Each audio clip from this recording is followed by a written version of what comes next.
اللہ تعالیٰ کے پیارے پیغمبر جناب حضرت ابراہیم علیہ السلام نے جو قربانی پیش کی، جو آپ کا جذبہ ایثار تھا کہ بیٹے کی گردن پر چھری رکھ دی، مگر اللہ تعالیٰ نے کیا کیا؟ دمبا بھیج دیا، جنت سے دمبا آ گیا۔ مگر میرے عزیزو، آج کی گفتگو میں آپ کو فقط اتنی بات بتانے والا ہوں، ذرا غور سے سنو۔ اللہ نے جو دمبا بھیجا وہ جنت سے آیا، میں نے پہلے بھی عرض کیا جنت سے آیا، مگر کون سا دمبا تھا؟ وہ کون سا دمبا تھا جو جنت سے آیا؟ اور پھر جو اس کو ذبح کیا گیا تو اس کے گوشت کا کیا ہوا؟ اس کے گوشت کا کیا کیا گیا؟ آج میں آپ کی خدمت میں یہ بات عرض کرنا چاہتا ہوں، حضرت ابراہیم علیہ السلام کی قربانی کے تعلق سے بڑی باتیں سنی ہیں، مگر اس کو بھی توجہ سے سنو، اور اس کو سننے کے لیے، سمجھنے کے لیے ذرا شروع سے سمجھنا پڑے گا۔ آؤ پیچھے چلتے ہیں۔ جب دنیا کو اللہ تعالیٰ نے بنایا، دنیا بنانے کے بعد میں پھر وہ وقت بھی آیا کہ اللہ تعالیٰ نے پہلے انسان کی تخلیق کی، اللہ نے پہلے بشر، پہلے آدمی کو بنایا۔ اللہ کے برگزیدہ پیغمبر جناب حضرت آدم علیہ السلام، اللہ تعالیٰ نے حضرت آدم علیہ السلام کو بنایا۔ حضرت آدم کا مجسمہ، آپ کا پتلا تیار کیا گیا، مٹی سے پیدا کیا اللہ نے۔ پھر آپ کے وجود کے اندر روح ڈالی، فرشتوں کو حکم دیا آدم کو سجدہ کرو، سارے فرشتوں نے سجدہ کیا، مگر ابلیس نے نہیں کیا، اللہ نے اسے لعنتی بنا دیا۔ اللہ نے لعنت کا توق اس کے گلے میں ڈال دیا، نکال دیا، مردود بنا دیا۔ حضرت آدم علیہ السلام کو اللہ نے جنت میں بھیج دیا، پھر حضرت حوا کو بھی تسکین کے لیے پیدا کیا۔ دل نہیں لگ رہا تھا تو حضرت حوا کو بھی پیدا کر دیا۔ پھر اللہ نے دونوں میاں بیوی کو حکم دے دیا جنت میں رہو۔ اللہ کا قرآن کہتا ہے پروردگار نے فرمایا وَقُلْنَا يَا آدَمُ اسْكُنْ أَنْتَ وَزَوْجُكَ الْجَنَّةَ۔ اللہ تعالیٰ نے فرمایا اے آدم اپنی زوجہ کے ساتھ جنت میں رہو، جنت میں رہو، جنت میں چلے گئے۔ ایک شجر ممنوعہ ہے، اللہ نے فرمایا اس کے قریب نہ جانا۔ بہرحال اللہ کے ہر کام میں حکمت، ہر کام میں حکمت پروردگار کے۔ حضرت آدم علیہ السلام نے یہ ایک پوری تفصیل ہے جو میں پہلے کئی مرتبہ بیان کر چکا ہوں، مگر میں اپنے موضوع سے آپ کو ہٹانا نہیں چاہتا۔ شجر ممنوعہ کے قریب جانے سے منع کیا، اس کا پھل کھانے سے منع کیا، شیطان نے بہکایا، پھل کھا لیا، اللہ نے جنت سے زمین پہ بھیج دیا۔ حضرت آدم علیہ السلام زمین پر آئے، زمین پر اب رہنے لگے۔ اللہ تعالیٰ نے رہنے سہنے کا ڈھنگ بھی سکھا دیا، فرشتوں نے کھیتی کرنا بھی سکھا دیا۔ اب یہاں پر آپ کی اولادیں ہوئیں، دنیا کو اب آگے فروغ مل رہا ہے، انسانیت کو فروغ مل رہا ہے۔ آپ کی اولادیں تو اللہ تعالیٰ کا کرم دیکھو، ایک مرتبہ میں حضرت حوا کو 2 بچے پیدا ہوا کرتے تھے، ایک لڑکا ایک لڑکی۔ ایک مرتبہ میں 2 بچے، ایک لڑکا ایک لڑکی، اگلی مرتبہ پھر ایک لڑکا ایک لڑکی۔ تو جو پہلے ایک لڑکا ایک لڑکی پیدا ہوا، اگلی بار میں جو پیدا ہوا ان دونوں کے درمیان ادھر کا لڑکا ادھر کی لڑکی، ادھر کا لڑکا ادھر کی لڑکی، اس طرح سے نکاح کیے جاتے تھے۔ یعنی ایک رحم سے جو پیدا ہوئے ان کے آپس میں نکاح نہیں ہوتے تھے۔ ایک مرتبہ میں جو پیدا ہو رہے ہیں وہ دونوں بھائی بہن قرار پاتے تھے۔ ادھر والا لڑکا اور پھر جو اگلی بار پیدا ہوئی وہ لڑکی، ان دونوں کا نکاح ہوتا تھا، اور ادھر جو لڑکا پیدا ہوا ادھر جو لڑکی پیدا ہوئی ان دونوں کا نکاح ہوتا تھا۔ یہی سلسلہ تھا، یہی طریقہ تھا۔ مگر سنو میرے عزیزو، آپ نے ایک قصہ سنا ہوگا حابیل اور قابیل کا قصہ۔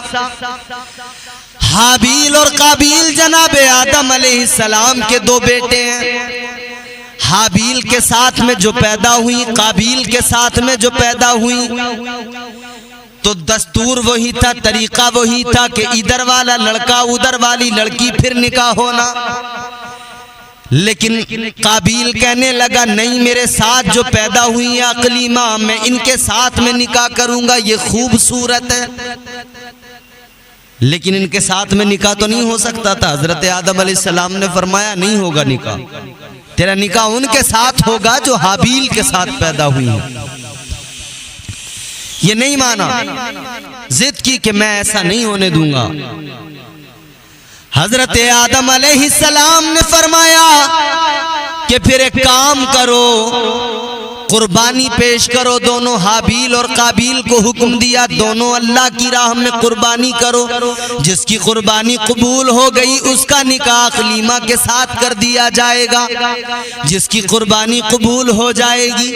اللہ اکبر۔ حضرت آدم نے قربانی کرنے کا حکم دیا۔ میرے عزیزوں، اب اس دور کے حساب کی قربانی دیکھیں، اس وقت میں پہلی قربانی دنیا میں ہو رہی ہے تو کیا طریقہ ہے اس کا؟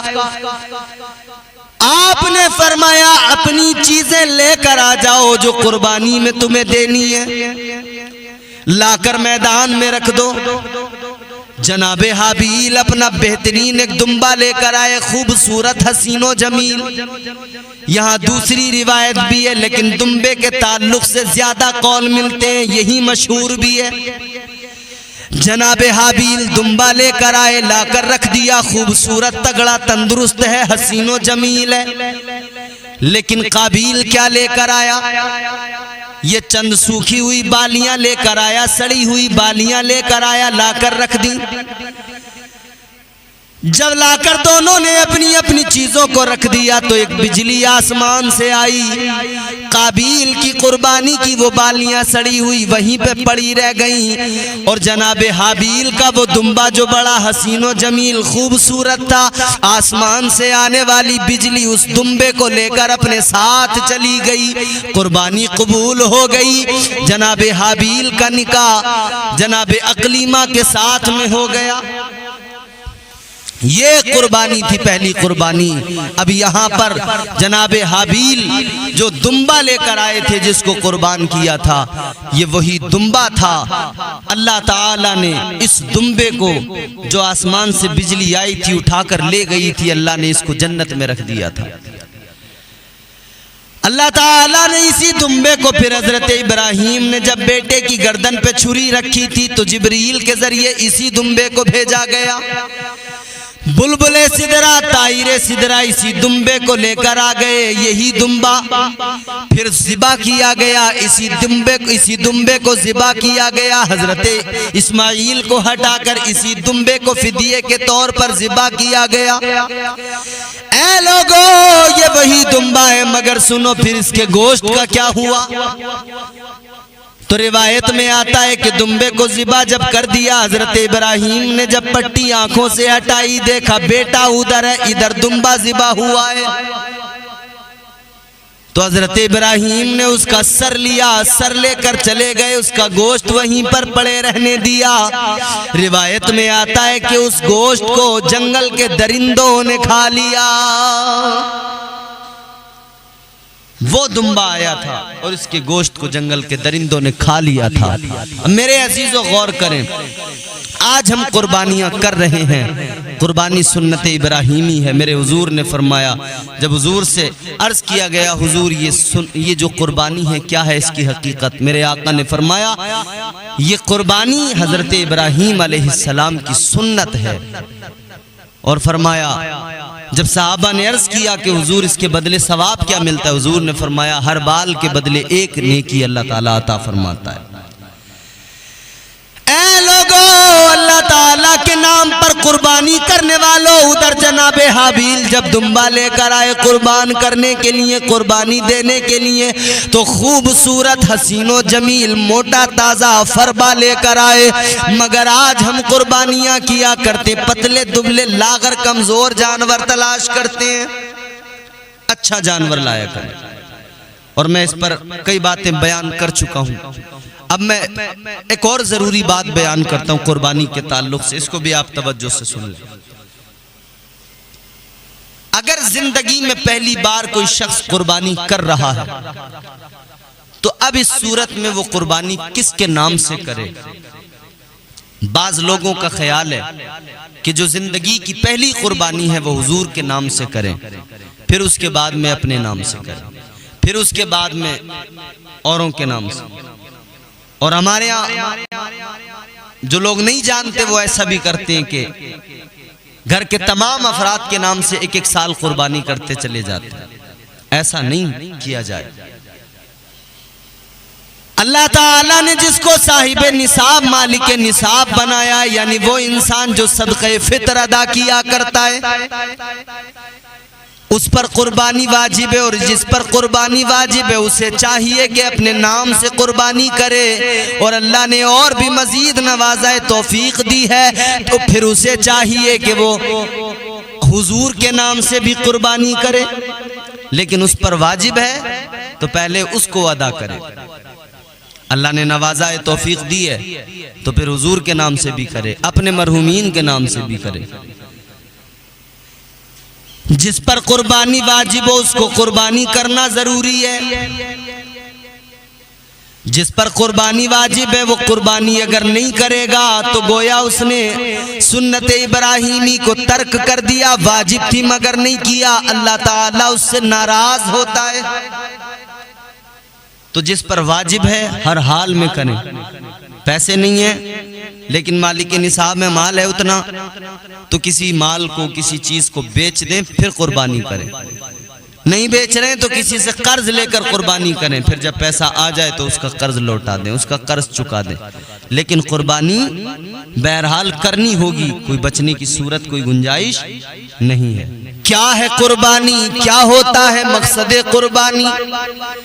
تاجدار مدینہ امام الانبیاء والی کونین کی بارگاہ میں صحابہ نے عرض کیا، یا رسول اللہ ارشاد فرمائے قربانی کیا ہے؟ تاجدار مدینہ نے فرمایا، والی کائنات نے فرمایا، اے میرے صحابہ قربانی کی حقیقت یہ ہے. میرے آقا نے فرمایا تمہارے باپ حضرت ابراہیم کی سنت ہے قربانی. حضرت ابراہیم علیہ السلام کی سنت، حضور نے اس کی اہمیت بیان فرمائی. تاجدار مدینہ نے فرمایا یہ تمہارے باپ ابراہیم علیہ السلام کی سنت ہے. عرض کیا گیا، صحابہ نے عرض کیا یا رسول اللہ اس قربانی سے ہمیں کیا ثواب ملے گا؟ میرے مصطفیٰ کریم نے فرمایا اس کا ثواب یہ کہ ہر بال کے بدلے ایک نیکی ملے گی.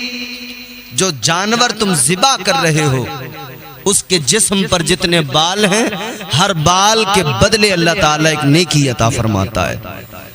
خوش ہو جائیں وہ لوگ جو قربانی کیا کرتے ہیں، اپنے مقدروں پہ ناز کریں. کچھ لوگ ایسے جو جان چھڑاتے ہیں، ہیلے بہانے تلاش کرتے ہیں، حساب نہیں ہے، موقع نہیں ہے. یاد رکھنا میرے عزیزو یہ قربانی میرے مصطفیٰ کریم فرماتے ہیں قربانی کرنا سنت ابراہیمی ہے. اور خود میرے آقا نے قربانی کی تو یہ میرے حضور کی بھی سنت بن گئی، والی کائنات کی بھی سنت بن گئی، جانے کائنات کی بھی سنت بن گئی. اور میرے حضور نے اپنی جانب سے بھی قربانی کی، تاجدار مدینہ نے امت کی جانب سے بھی قربانی کی. میرے مصطفیٰ کے پیارے داماد، داماد پیغمبر، فاتح خیبر، مشکل کشا، حیدر کرار، مولا علی، حضرت علی رضی اللہ تعالیٰ عنہ نے بھی حضور کی امت کی طرف سے بھی قربانیاں کی ہیں اور حضور کی جانب سے بھی قربانیاں کی ہیں. اے میرے عزیزو اگر اللہ نے نوازا ہے جان نہ چھڑاؤ، کوشش کیا کرو. اگر اللہ نے مال دیا ہے اپنی بھی کرو اور حضور کی جانب سے بھی قربانی کیا کرو. اور سنو، حضور نبی اکرم تاجدار مدینہ والی کونین صلی اللہ تعالیٰ علیہ وسلم نے فرمایا قربانی کے دنوں میں پروردگار عالم کو جو سب سے زیادہ محبوب عمل ہے، اللہ جس عمل کو سب سے زیادہ پسند کرتا ہے وہ اس کے نام پر خون بہانا، جانور ذبح کرنا. ایام نہر وہ 3 دن قربانی کے، پہلا دن 10 تاریخ، دوسرا دن 11 تاریخ، تیسرا دن 12 تاریخ، یہ 3 دن قربانی کے ہیں. اب میں یہاں پر مسئلہ بھی بیان کر دیتا ہوں. پہلا دن قربانی کا، پہلے دن قربانی کرنا سب سے زیادہ افضل، پہلے دن کی افضلیت زیادہ، اس کے بعد میں پھر دوسرے دن کا درجہ، اور اس کے بعد میں تیسرے دن کا درجہ. پہلے دن سب سے زیادہ ثواب، دوسرے دن اس سے تھوڑا کم، اور تیسرے دن اس سے کم. پہلے دن کی افضلیت سب سے زیادہ. اور قربانی کرتے ہوئے یہ بھی خیال رہے نام و نمود کے لیے قربانی نہ کی جائے، دکھاوے کے لیے قربانی نہ کی جائے. اللہ تعالیٰ نے قربانی تم پر واجب کی ہے، اور قربانی ہر اس انسان پر، ہر اس مسلمان پر واجب ہے جس پر صدقہ فطر واجب ہے. صدقہ فطر جس پر واجب ہے اس پر قربانی کرنا بھی واجب ہے، وہ قربانی کیا کرے. اللہ اکبر. غور کرو، تاجدار مدینہ، والی کائنات، جانے کائنات، آمینہ کے لال حضرت عبداللہ کے لختے جگر تمہارے میرے آقا تاجدار مدینہ صلی اللہ تعالی علیہ وسلم نے قربانیاں کی. حضور اور حضور کے صحابہ اپنے جانوروں کو سجا کے تیار کر کے لے کے جاتے تھے. مکہ مکرمہ میں جا کر حج ادا کیا کرتے تھے، مینا میں جا کر جانوروں کی قربانی دیا کرتے تھے. اور قربانی کہیں پر بھی ہو سکتی ہے. آپ یہاں بیٹھے ہیں، آپ چاہیں کہ میں اپنی قربانی کسی دوسرے صوبے میں ہندوستان کے کراؤں، وہاں آپ کی قربانی ہو جائے گی. آپ یہاں پر ہیں، آپ چاہیں کسی دوسرے ملک میں سعودی میں مینا میں ہی اپنی قربانی کراؤں گا، بالکل ہو جائے گی، وہاں کرا لیجئے. آپ یہاں بیٹھ کر جہاں قربانی کرانا چاہیں کرا لیجئے، قربانی ہو جائے گی. اور مسافر پر چونکہ قربانی نہیں ہوتی ہے تو جو مسافر ہے وہ نفل کی نیت سے قربانی کر سکتا ہے. بزنس کے تعلق سے جس انسان کو ادھر ادھر آنا جانا لگا رہتا ہے، اس جگہ سے دوسری جگہ، دوسری جگہ سے تیسری جگہ، تو وہ ایک جگہ پر کہیں پر بھی قیام نہیں کر پاتا 15 دن یا اس سے زیادہ. ایسی صورت میں اس شخص کو مسافر کہا جائے گا. یعنی کوئی شخص اپنے گھر سے نکلے تقریباً 92 کلومیٹر وہ گھر سے نکل گیا، اب اس کے بعد میں وہ شخص اس جگہ پر 2 دن 4 دن قیام کر رہا ہے، تب وہ مسافر ہے. ہاں اگر 15 دن سے زیادہ اس کے رکنے کی نیت ہے تب پھر وہ مسافر نہیں، مقیم بن جائے گا. عرض یہ کر رہا ہوں، کوئی شخص گیا کہیں پردیس کمانے کے لیے، وہاں پر وہ 1 سال 2 سال، مہینہ 1.5 مہینہ 2 مہینہ رہ رہا ہے. اب وہ فکر مند ہے کہ میں رہتا تو یہاں ہوں، قربانی کہاں کروں، یہاں کروں یا اپنے گھر کروں. تو یاد رہے میرے عزیزوں، میں نے ابھی عرض کیا قربانی کہیں پر بھی کی جا سکتی ہے.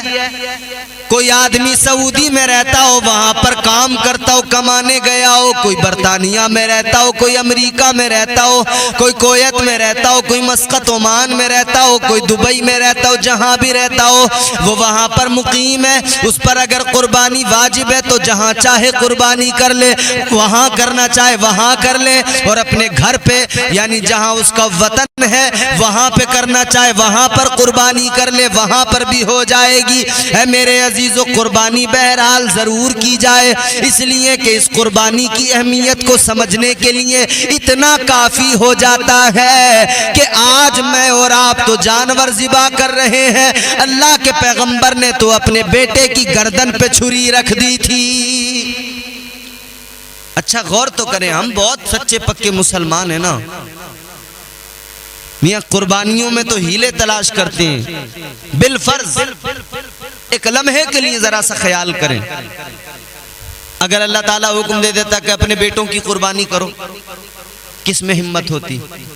کون یہ عزم رکھتا تھا؟ یہ عزم یہ ہمت تو صرف اللہ کے پیغمبر میں تھی. یہ عزم یہ ہمت یہ حوصلہ اور رب کی رضا کے لیے اپنے بچے کو قربان کرنے کا جذبہ صرف حضرت ابراہیم علیہ السلام میں تھا. اور پھر یہی جذبہ ہمیں آگے بھی دیکھنے کو ملتا ہے. یہی جذبہ دیکھنے کو ملتا ہے ہمیں کربلا کے میدان میں۔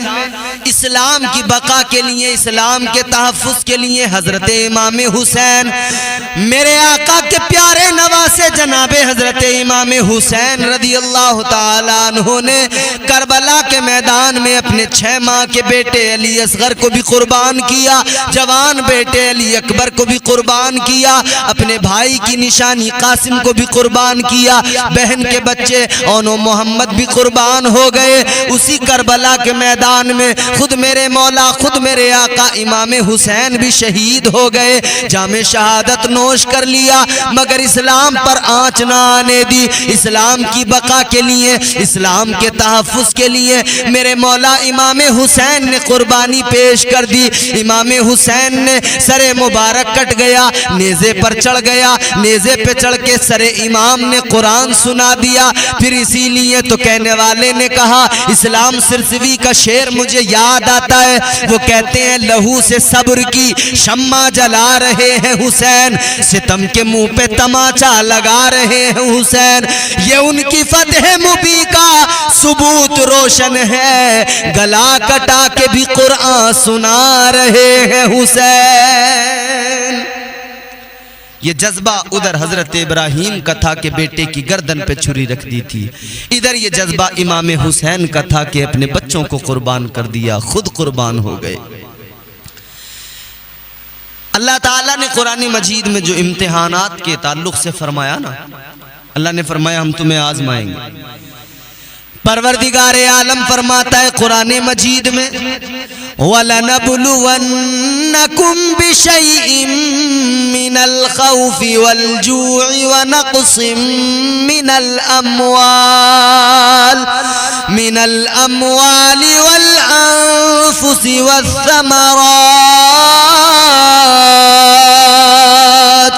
وَبَشِّرِ الصَّابِرِينَ۔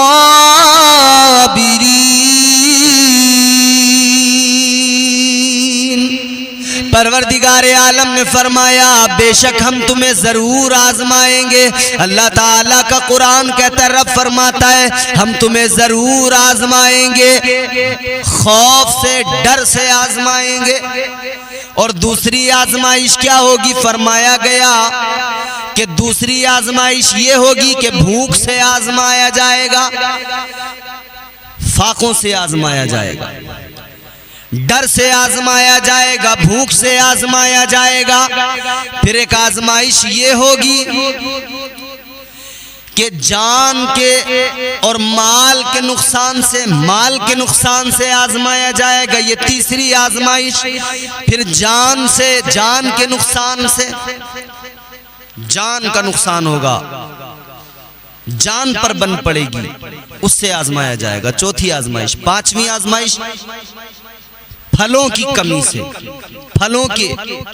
یہ پھلوں کے تعلق سے جو ذکر کیا نا، یہاں پر پھل سے مراد اولاد ہے، یعنی اولاد سے آزمایا جائے گا، ڈر سے آزمایا جائے گا، بھوک سے آزمایا جائے گا، جان سے آزمایا جائے گا، مال سے آزمایا جائے گا، اولاد سے آزمایا جائے گا، 5 چیزوں سے آزمایا جائے گا۔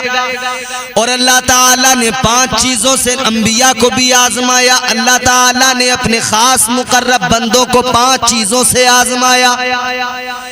پروردگار عالم نے جناب حضرت ابراہیم علیہ السلام کو جب آزمایا، خوف سے آزمایا، ڈر سے آزمایا، تو نمرود کے دربار میں کھڑے ہیں جناب ابراہیم، سامنے وقت کا شہنشاہ کھڑا ہے اپنے دربار میں، سامنے وقت کا شہنشاہ اپنی مسند پہ بیٹھا ہے، ادھر ابراہیم علیہ السلام اللہ کے پیغمبر ہے، پوری کائنات میں کوئی اللہ کا نام لینے والا نہیں ہے، اکیلے جناب ابراہیم علیہ السلام ہے، آپ اکیلے اللہ کا پیغام سنا رہے ہیں، آپ اکیلے اللہ کی توحید کا اعلان کر رہے ہیں۔ حضرت ابراہیم علیہ السلام کی آزمائش ہے کہ سامنے بادشاہ ہے، اس کی طاقت ہے، اس کا لشکر ہے، اس کی حکومت ہے، اس کی فوج ہے، وہ چاہے تو ایک لمحے میں جو چاہے وہ نقصان پہنچا دے، لیکن یہ اللہ نے آزمایا ہے، پروردگار عالم نے خوف سے آزمایا۔ حضرت ابراہیم علیہ السلام ڈرے نہیں، آپ نے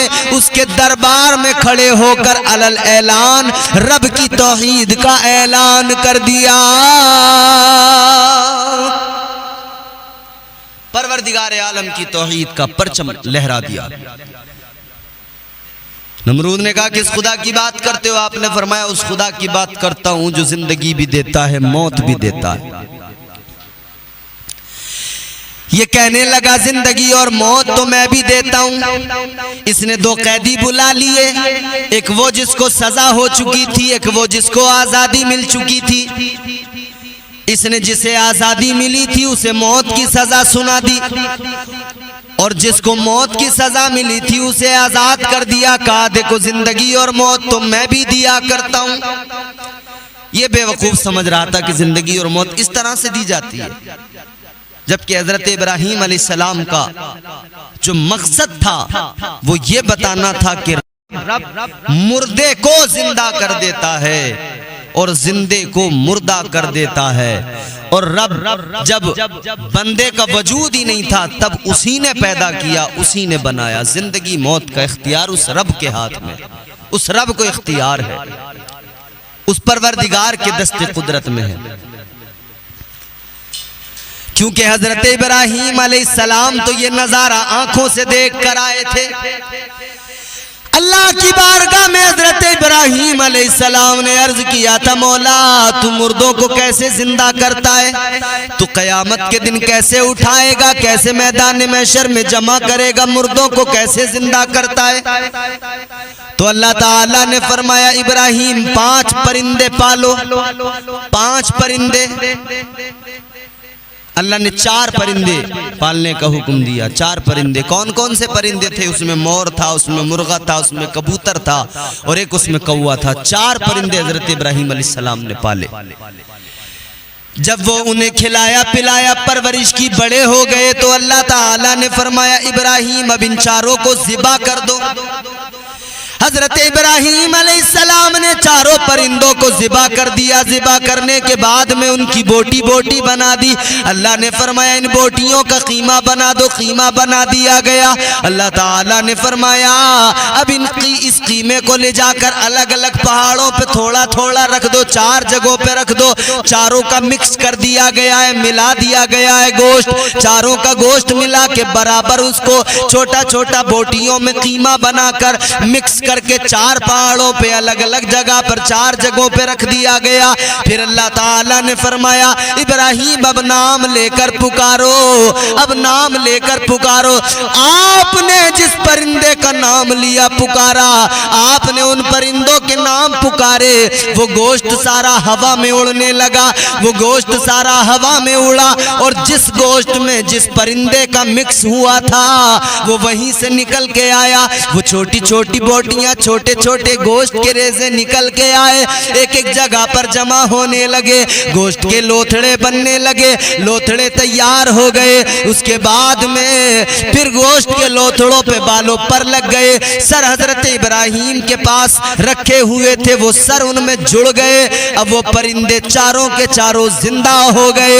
پروردگار عالم نے فرمایا اے ابراہیم دیکھو آج ہماری قدرت کا نظارہ کر لو، ہم مردوں کو ایسے زندہ کرتے ہیں۔ اللہ نے فرمایا میں مردوں کو ایسے زندہ کرتا ہوں۔ پروردگار عالم نے مردہ زندہ کر کے، مردہ پرندے زندہ کر کے دکھائے تھے۔ حضرت ابراہیم علیہ السلام کا یہی مقصد تھا کہ تو نہیں سمجھے گا، میں نے اپنی آنکھوں سے وہ منظر دیکھا ہے، اللہ کیسے زندہ کرتا ہے اور کیسے مارتا ہے۔ اور میرے عزیزو غور کرو، اللہ تعالیٰ کی شان تو یہ وہ مارنے پہ آئے تو ایک لنگڑے مچھر سے نمرود جیسے طاقتور کو مروا دے، اور پروردگار بچانے پہ آئے تو مکڑی کے جالے سے حفاظت فرما دے۔ رب کی قدرت ہے۔ چہرہ قمر کابر سے کالا کرا دیا۔ یہ اشعار مجھے بہت پسند ہیں، شکیل بریلوی صاحب کے یہ اشعار ہیں اور میں اکثر ان کو پڑھتا ہوں۔ چہرہ قمر کابر سے کالا کرا دیا،